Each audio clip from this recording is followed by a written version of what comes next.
This is a summary of Chapter 20 of The Giver written by Lois Lowry.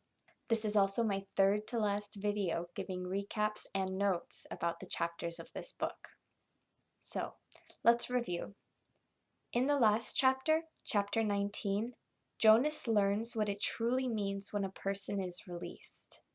Learning this information starts a surprising domino effect for Jonas and his community. Here's the sequence of events for Chapter 20. Jonas's father just killed a baby. When Jonas learns that his father just killed a baby and has been lying about what release is, Jonas is not just upset, he's devastated. He does not want to go home. The Giver reminds Jonas that they can't help it. They know nothing. He also says that feelings are not part of the life that they know. Jonas stays with the Giver that night. They make a plan to give the community back some of the wisdom that they have been carrying. In order to do this, they are going to give back some of the memories that they should all be sharing. This is their plan.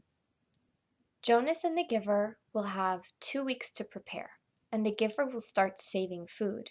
The Giver will give Jonas a lot of memories of courage and strength. The night before the age ceremonies, Jonas will sneak out of the house with extra clothes. Jonas will leave his bike and clothes by the river to make it look like he swam in the river. Nobody will think to look for Jonas until after the age ceremonies because everybody is expected to be there, and everybody will assume that Jonas is just with somebody else at the ceremonies. So I guess we can assume that the following is a map of Jonas'S world. Jonas most likely lives in a small town because this is where Lois Lowry is from, and most authors write from their experiences.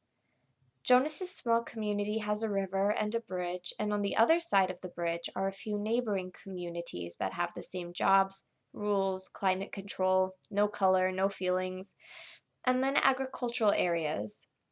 Jonas and the Giver think that maybe there is some sort of bubble or boundary around these communities, and somewhere beyond those communities there is a world that exists as we know it, where people share history, experience colors and feelings, and have more freedom of choice.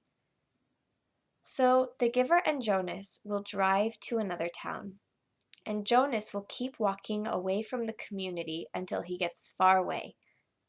Hopefully, all of his memories will go back to the community, and the Giver will announce that Jonas was lost in the river, and then the Giver will help the people of the community find wisdom and feelings in their new memories. Jonas wants the Giver to come with him. However, the Giver wants to help the community to become whole again. Another interesting moment is when the Giver mentions that at first he was not seeing beyond like Jonas. The Giver started by hearing beyond. He heard music. Jonas doesn't know what this is. He's never heard music. He doesn't understand it. The Giver also mentions that he's staying because he wants to feel near his daughter, who is Rosemary. Surprise! This sounds like a pretty simple plan, right? Leave home in the middle of the night, get out of town. Well, is it a surprise that things don't go as planned? Stay tuned for the penultimate video recap of the novel to learn how that plan quickly falls apart when Jonas hears some terrible news.